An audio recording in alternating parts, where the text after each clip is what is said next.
Morning, everybody. Am I on yet? Not quite. My name is Geoff Carey from the company Mimotech. We are here in conjunction with Afrin today.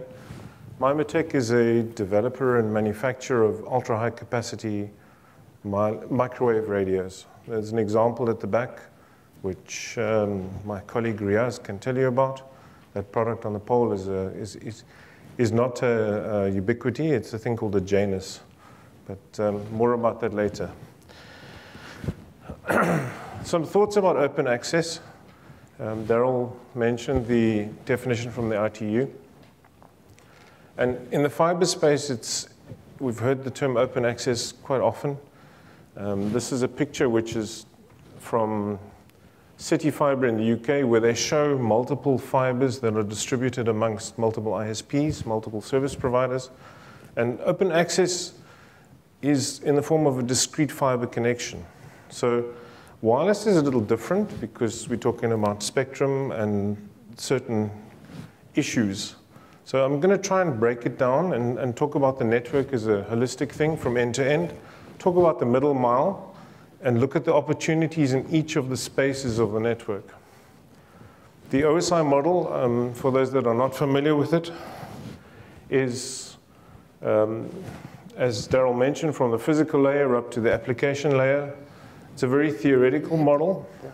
And this extract comes from the ITU presentation on open access. What they said is that in terms of layer one, open access would be a nice thing if it's state-funded, but you find that operators and ISPs are very reluctant to do open access on the wireless physical layer. It generally tends to be in the layers above that, the transport layer and upwards. And there are reasons for that, which we'll go into. If one takes a look at the network as a whole, you have basically from starting at your core end with your ISP interconnects, then a transport and an access network. The concept of open access can be applied in both the transport and the access network, and I'm going to look at both of those. Obviously, there are constraints to be considered when one talks about wireless in general.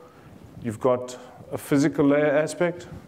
So there's, in order to work open access, you have to be in the right spectrum space, the correct power level in terms of receive and transmit level, have the correct protocol, talk the right modulation language. So there are various intricacies when it comes to wireless. As Nick said, wireless systems generally are open access. For example, your cell phone, 3G, Wi-Fi. There are technologies that are designed in the wireless space to be open access. It's not a technology limitation.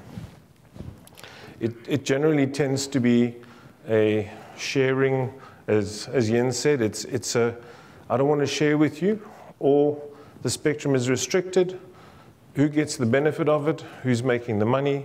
There are other issues. It's not a technology issue.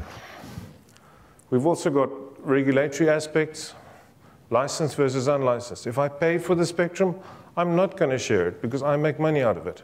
If I give it to you, what benefit is it to me? I need to find some partnering agreement, some wholesale agreement. There's also what I call a space constraint. And for me, this is also an important aspect that we miss. Spectrum is, if I'm joining 2 points, the spectrum between those points is utilized. You cannot then go and allocate the same spectrum in those 2 points to another set of people because you've used it. So there's a space constraint issue as well. So, whoops, one too many. Depending on which site you're at, which antenna you're talking from, what kind of antenna you're talking from, is it an omni, is it a directional antenna, what kind of equipment, there are opportunities to do site sharing, there are opportunities to do space sharing. But it's something we need to think about in the wireless domain.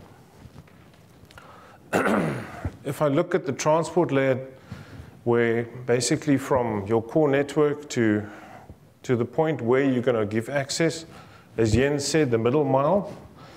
The challenge is that this part of the transport network is generally point-to-point. Okay? So it's very difficult to share on that point-to-point basis between multiple operators. Even if it's unlicensed, it doesn't matter. But there are wireless developments in this area. We're a company that is doing those kind of wireless developments that increases the spectral efficiency so we can get more capacity through existing licensed and unlicensed spectrum. And the opportunity exists to rather up the capacity of your backhaul and then to share it as a, to lease it to other ISPs or other operators. So that's where the opportunity comes, either to do site sharing or facility sharing.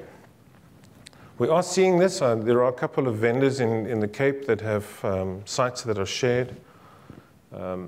If you also look, there are facilities like American Towers, Terraco, that are vendor neutral, or they welcome other people to come and lease equipment space.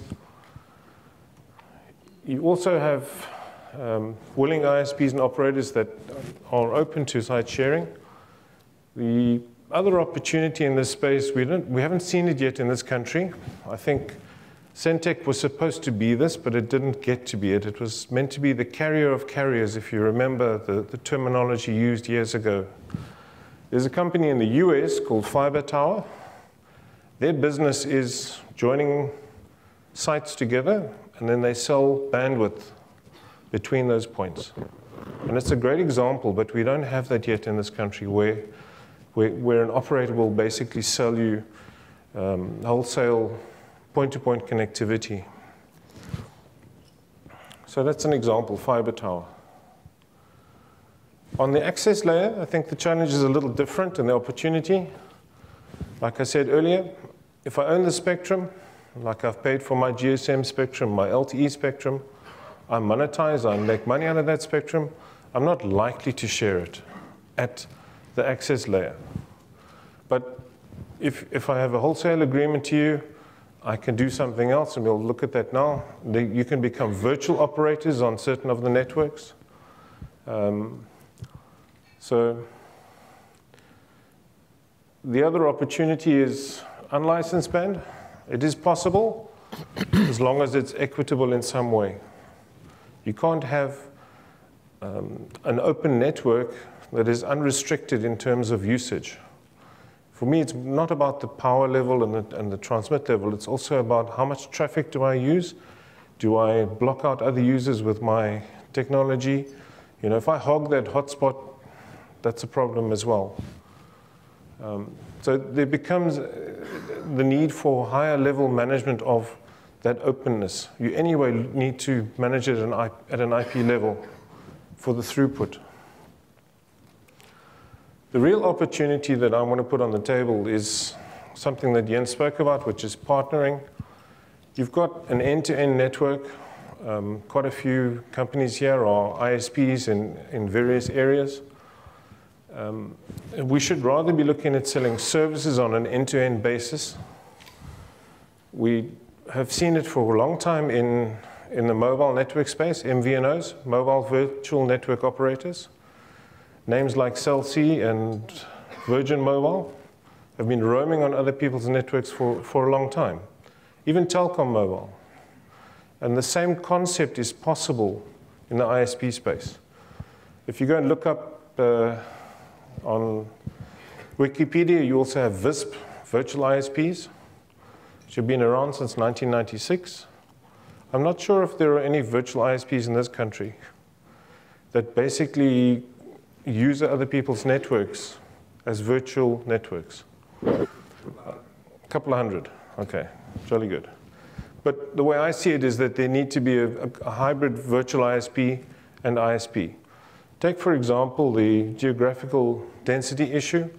If you're able to share a part of your network backbone into a key area, Eastern Cape, Northern Cape, and perhaps target different towns on a cooperative basis with at least one ISP, you've halved your backbone infrastructure. And that's what it's about. Is there a way that you can build a part of the network common with someone else to leverage that cost benefit to bring down the dollars per subscriber per month? So that's just some thoughts from my side.